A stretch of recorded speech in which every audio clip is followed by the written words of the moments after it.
This is my first vlog from Australia. I'm now on the study abroad programme for 2011 to 2012. The semester out here starts earlier, it starts on the 4th of July, so that's why I've had to come out here at the end of June. Progress so far is good. It's raining here because it's their winter, but it's not cold or anything. Haven't got a house yet, in temporary accommodation. Looking for housing tomorrow, so fingers crossed that will go well.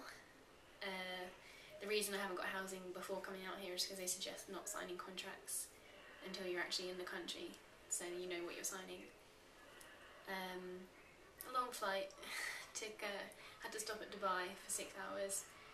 Took a long time to get out here. Had 7 hours to Dubai, 6 hours in Dubai, and then 11 hours to Perth.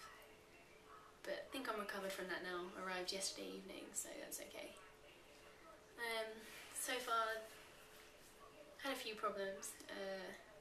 Study abroad office was okay at first for the Hertfordshire study abroad office was okay, but had a few little minor problems. One point was told I had to bring in my passport the next day. This was the day before I had an exam. So my passport was actually at home, not where I live at uni. So I had to take the train home, which took 3 hours, a train back, which took another 3 hours, and paid £46 to come and pick up my passport and bring it in. Took it in the next day and it wasn't needed, so that annoyed me a bit, especially as I had an exam that day, so lost all that time studying. Other than that, there's a bit of confusion over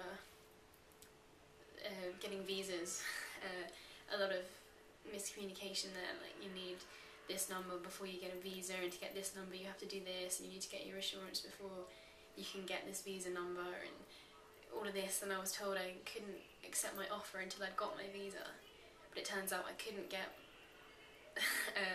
my visa until I had a certain number, and I couldn't get that number until I'd given in my letter of offer.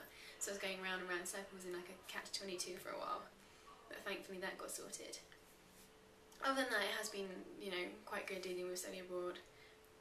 I was expecting a little bit more help, like with help with finances and advice on finances and help with finding a house, but it didn't really get any of that. It was sort of, once you've got an agreement with going to university, you're on your own, and you do everything else your own. You sort out your flights, your insurance, your visa, everything is done yourself. You don't really have much help with that, which was what I was expecting, to be honest.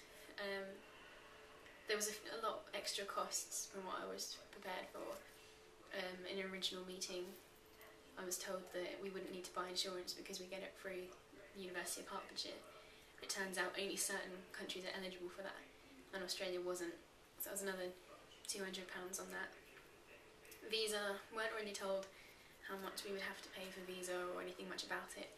Turned out I had to spend £520 on that, and obviously flights were expensive too, but I was expecting that.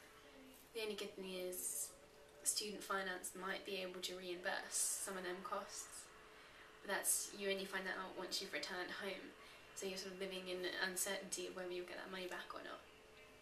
I think student finance has been the hardest thing so far. It's been really difficult just to get across to them that I don't need to pay tuition fee for this year because I'm not at UH, I'm in Australia. It's taken a lot of phone calls and a lot of different people giving me different information. I've been letters upon letters upon letters of all with the wrong amounts and saying I do need tuition fee. So study abroad at Hertfordshire wrote to student finance to say I don't need to pay tuition fee, and they didn't get that letter, and it's literally been tearing my hair out. The amount keeps changing as well on my loan. Some people said you'd get a lot more, and the people at student finance said you'd get a lot more added to your loan soon as you're abroad.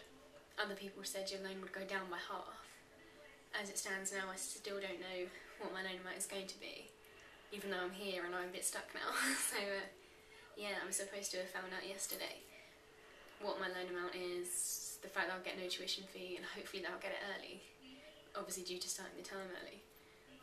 But so far I know none of that, so here's hoping my next vlog things will be a bit clearer and I can actually be excited about being here.